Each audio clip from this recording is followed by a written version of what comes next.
नमस्कार। माली समाचार हिंदी में आपका स्वागत है। मैं दिनेश माली। आखिर क्यों इंसानों के दुश्मन बन गए हैं भेड़िए? शायद ही कोई होगा जिसने भेड़िया आया की कहानी न सुनी हो। न जाने कब से यह कहानी सीख के तौर पर बच्चों को सुनाई जाती रही है। इन दिनों भेड़िया सचमुच कहानी से बाहर निकलकर बहिराज में लोगों की रातों की नींद और दिन का चैन उड़ा रहे हैं। देखा जाए तो भेड़िया को शेर और बाघ जैसे मांसाहारी जानवरों की तरह अत्यंत खूंखार माना जाता रहा। धूर्त, मक्कार और खतरनाक इंसान की तुलना भेड़िए से की जाती है, जबकि सच्चाई ठीक इसके उलट है। विशेषज्ञ भेड़िए को बहुत शर्मीले और मनुष्य से बचकर रहने वाला मानते हैं। वास्तव में बच्चों पर कुछ हमलों के अलावा किसी वयस्क पर हमलों का दृष्टांत अब तक नहीं मिलता है।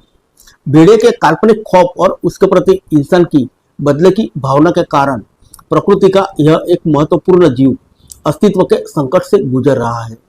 इसकी आबादी भारत में 3000 से कम रह गई है। इसलिए वन्य जीव अधिनियम में बाघ और शेरों के साथ ही इसे अति संरक्षित जीवों की सूची में रखा गया है। हालांकि संरक्षण तो दूर रहा, उसे बचाने के कोई उपाय नजर नहीं आते।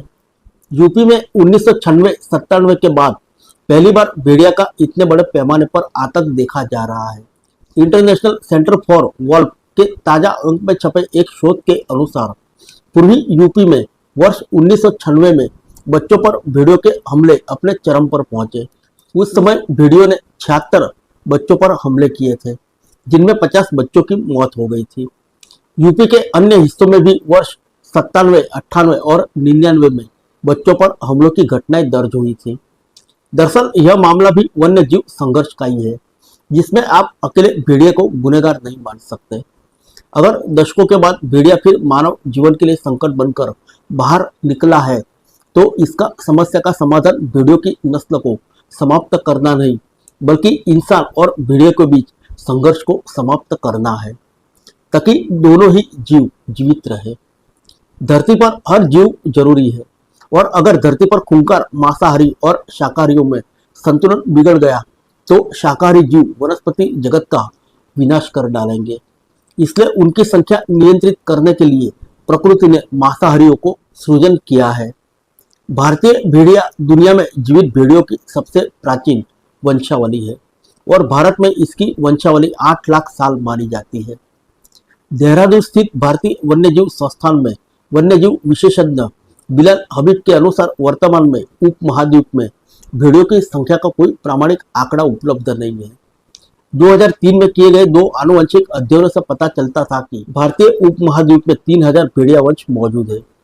उस समय माना गया कि देश में लगभग 350 हिमालयी भेड़िए जंगल में थे, और शेष भारतीय भेड़िए की आबादी 1000 से 3000 के बीच थी। जबकि इतिहासकार महेश रंगराजन के अनुसार प्राचीन अभिलेखों से पता चलता है कि 1875 और 1925 के बीच 2 लाख भेड़ियों की खालें एकत्र की गई थी। जाहिर है कि उस समय भारत में भेड़ियों की संख्या कई लाख में रही होगी। एक अनुमान के अनुसार उस समय भारत में वन क्षेत्र लगभग 3.46 करोड़ हेक्टेयर था, जो कि भारतीय वन सर्वेक्षण विभाग की 2021 की वन स्थिति रिपोर्ट के अनुसार 32,87,669 हेक्टेयर हो गया। भारतीय वन्यजीव संस्थान के ही डीन पद पर रहे जाने माने वन्यजीव वैज्ञानिक यादवेंद्र देव सिंह झाला ने अपने एक लेख में कहा कि भेड़िए बेहद शर्मीले और मायावी जानवर हैं, जो इंसान के संपर्क से बचने की कोशिश करते हैं।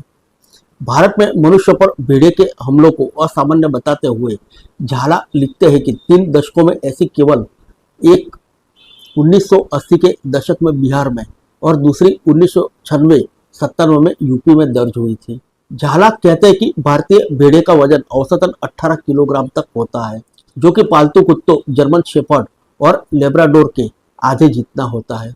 इसलिए भेड़िए से एक वयस्क व्यक्तियों को कोई खतरा नहीं होता, जबकि वाघ, बुलदार, हाथी और जंगली सुअरों द्वारा हर साल बड़ी संख्या में लोग मारे जाते हैं। यहाँ तक कि भारत में जंगली कुत्तों द्वारा भेड़ियों से कई अधिक लोग मारे जाते हैं। फिर भी भेड़िए को आदमखोर के रूप में बदनाम किया जाता है। फिर मिलेंगे अगले बुलेटिन में अन्य किसी खबर के साथ। तब तक के लिए इजाजत दीजिए। नमस्कार।